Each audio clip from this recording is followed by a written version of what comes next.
Bonjour et bienvenue sur ma minute judiciaire du Nouveau Détective. Aujourd'hui, je vais vous parler non pas d'une affaire, mais de deux.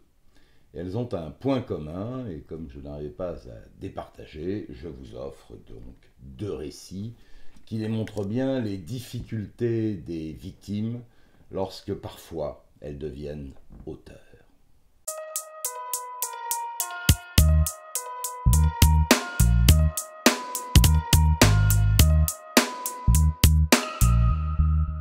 Dans les deux cas, les victimes devenues auteurs n'avaient rien demandé. Je vous propose donc un premier dossier. Un couple et ses 4 enfants sont tranquillement dans leur maison. La femme est sous la douche, les enfants sont au lit et le compagnon, qui est un musicien brésilien de 38 ans, attend sur le canapé du salon. Il est 2 heures du matin, nous sommes dans un quartier résidentiel de Sucy-en-Brie, et c'est dans la nuit de jeudi à vendredi dernier. Et soudain, le père de famille aperçoit un individu, un voleur, à l'intérieur de sa maison. Il bondit sur le délinquant, lequel l'asperge de gaz lacrymogène avant de prendre la fuite. L'occupant des lieux est en colère, même très en colère, et il se lance à la poursuite de son voleur. Il le rattrape un peu plus loin et reçoit un second jet de gaz lacrymogène. Foudrage, il rentre chez lui, se lave le visage et décide de retrouver son agresseur. Et il s'empare d'un couteau, prend sa voiture et tourne dans le secteur. Oh, il n'aura pas besoin d'aller très loin. Quelques minutes plus tard, il le repère dans le parc Montalot, qui se situe juste derrière lui. Et là, il se jette sur son voleur, couteau à la main, et le poignarde à 3 reprises. Il veut appeler la police, mais il a laissé son téléphone chez lui, alors il va utiliser le téléphone portable du voleur. Très vite, la police et les pompiers sont sur place, les blessures ne sont pas graves et les jours du voleur ne sont pas en danger. Le musicien brésilien, donc qui jusqu'à présent a été victime, devient auteur, reste sur place, les policiers l'interrogent pour savoir ce qu'il s'est passé, et face à son récit, il est évidemment placé en garde à vue, reconnaît très volontiers les faits qu'il a commis, il explique qu'il a eu peur et qu'ensuite il était très en colère et qu'il a du mal à se justifier. Il regrette évidemment son geste sans parvenir toutefois à bien l'expliquer. Mais alors on se pose la question, qui est l'agresseur, qui est la victime? En fait, dans cette histoire, c'est un joyeux mélange. Le musicien brésilien est mis en examen pour violence volontaire et à l'issue de ses gardes à vue, il comparaît devant le tribunal de Créteil, en comparution immédiate, ce lundi 19 août. À l'audience, il pleure toutes les larmes de son corps jusqu'à ce jour. Il était inconnu des services de police. Il vit en France depuis 15 ans où il est parfaitement intégré, on l'a vu, marié, 4 enfants. Lors du procès, le cambrioleur était présent, 27 mentions à son casier judiciaire à son actif.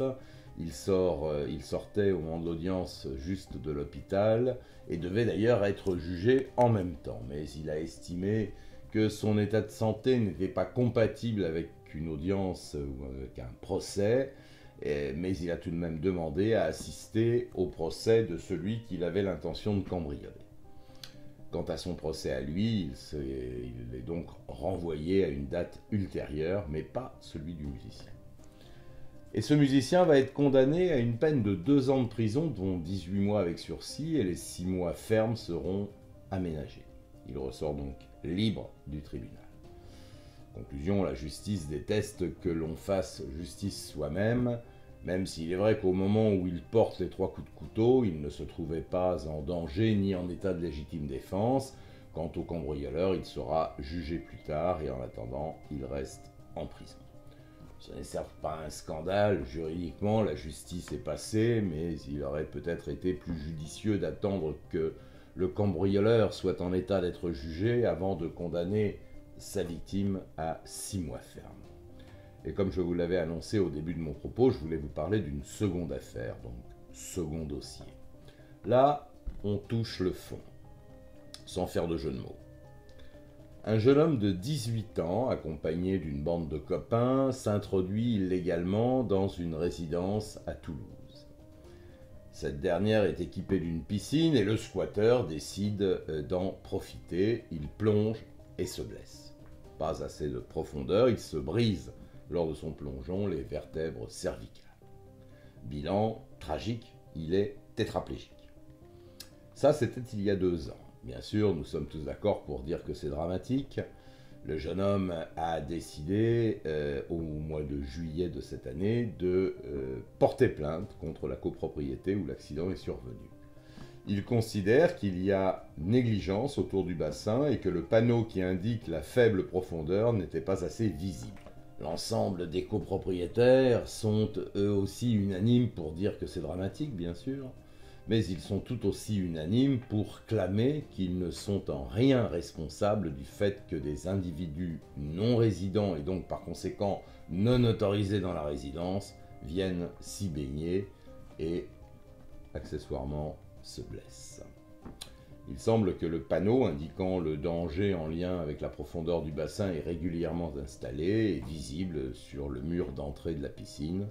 Ce n'est d'ailleurs pas la première fois que des procédures similaires se produisent où des squatteurs tiennent pour responsables les propriétaires des lieux qu'ils occupent illégalement et les poursuivent.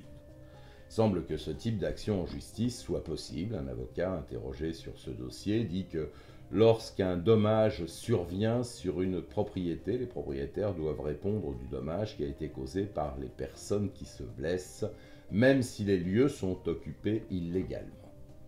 Décidément, c'est quand même assez difficile de s'y retrouver. Alors la justice devra trancher sur ce point entre la morale et le droit. Pas facile d'être juste. Voilà, c'était ma minute judiciaire du nouveau détective. Je vous dis à la semaine prochaine pour un autre dossier.